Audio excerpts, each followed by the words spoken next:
The intellectuals and the workers. Part of the very problem which once again so keenly preoccupies our attention is the antagonism between the intellectuals and the proletariat. My colleagues will for the most part wax indignant at my admission of this antagonism. But it actually exists, and as in other cases, it would be a most inexpedient tactic to try to cope with this fact by ignoring it. This antagonism is a social one, it relates to classes and not individuals. An individual intellectual, like an individual capitalist, may join the proletariat in its class struggle. When he does, he changes his character too. It is not of this type of intellectual, who is still an exception among his fellows, that we shall deal with in the following lines. Unless otherwise indicated, I shall use the word intellectual to mean only the common run of intellectual, who take the standpoint of bourgeois society and who are characteristic of intellectuals as a whole, who stand in a certain antagonism to the proletariat. This antagonism differs, however, from the antagonism between labor and capital. An intellectual is not a capitalist.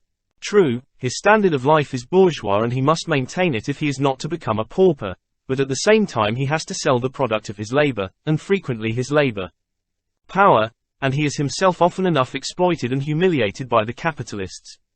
Hence the intellectual does not stand in any economic antagonism to the proletariat.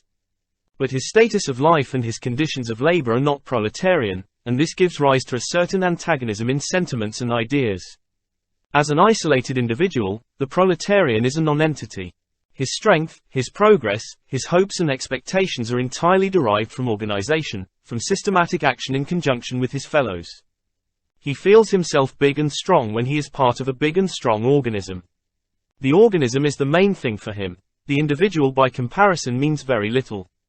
The proletarian fights with the utmost devotion as part of the anonymous mass, without prospect of personal advantage or personal glory, performing his duty in any post assigned to him, with a voluntary discipline which pervades all his feelings and thoughts. Quite different is the case of the intellectual. He fights not by means of power, but by argument.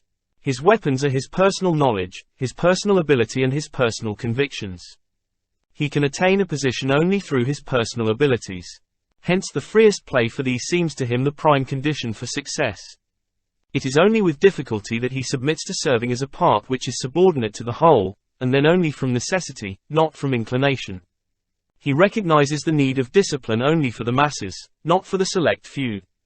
And naturally he counts himself among the latter. In addition to this antagonism between the intellectual and the proletarian in sentiment, there is yet another antagonism. The intellectual, armed with the general education of our time, conceives himself as very superior to the proletarian. Even Engels writes of the scholarly mystification with which he approached workers in his youth. The intellectual finds it very easy to overlook in the proletarian his equal as a fellow fighter, at whose side in the combat he must take his place. Instead he sees in the proletarian the latter's low level of intellectual development, which it is the intellectual's task to raise. He sees in the worker not a comrade but a pupil. The intellectual clings to Lassalle's aphorism on the bond between science and the proletariat, a bond which will raise society to a higher plane. As advocate of science, the intellectuals come to the workers not in order to cooperate with them as comrades, but as an especially friendly external force in society, offering them aid. For Lassalle, who coined the aphorism on science and the proletariat, science, like the state, stands above the class struggle. Today we know this to be false. For the state is the instrument of the ruling class. Moreover, science itself rises above the classes only insofar as it does not deal with classes, that is, only insofar as it is a natural and not a social science. A scientific examination of society produces an entirely different conclusion when society is observed from a class standpoint, especially from the standpoint of a class which is antagonistic to that society. When brought to the proletariat from the capitalist class, science is invariably adapted to suit capitalist interests. What the proletariat needs is a scientific understanding of its own position in society. That kind of science a worker cannot obtain in the officially and socially approved manner. The proletarian himself must develop his own theory. For this reason he must be completely self-taught, no matter whether his origin is academic or proletarian. The object of study is the activity of the proletariat itself, its role in the process of production, its role in the class struggle. Only from this activity can the theory, the self-consciousness of the proletariat, arise.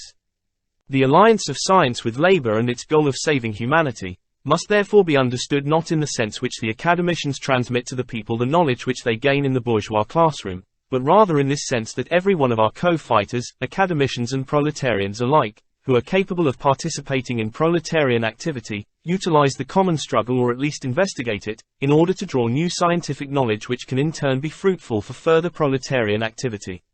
Since that is how the matter stands, it is impossible to conceive of science being handed down to the proletariat or of an alliance between them as two independent powers.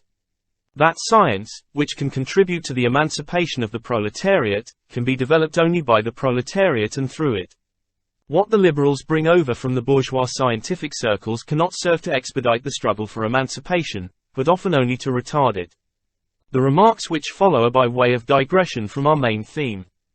But today, when the question of the intellectuals is of such extreme importance, the digression is not perhaps without value. Nietzsche's philosophy, with its cult of Superman for whom the fulfillment of his own individuality is everything and the subordination of the individual to a great social aim is as vulgar as it is despicable, this philosophy is the real philosophy of the intellectual, and it renders him totally unfit to participate in the class struggle of the proletariat. Next to Nietzsche, the most outstanding spokesman of a philosophy based on the sentiments of the intellectual is Ibsen. His Dr. Stockman, an enemy of the people, is not a socialist, as so many believe, but rather the type of intellectual who is bound to come into conflict with the proletarian movement, and with any popular movement generally, as soon as he attempts to work within it. For the basis of the proletarian movement, as of every democratic movement, is respect for the majority of one's fellows. A typical intellectual a la Stockman regards a compact majority as a monster which must be overthrown.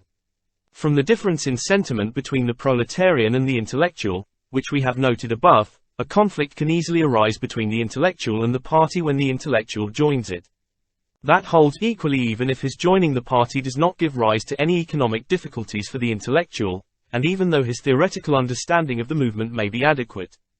Not only the very worst elements, but often men of splendid character and devoted to their convictions have on this account suffered shipwreck in the party. That is why every intellectual must examine himself conscientiously, before joining the party.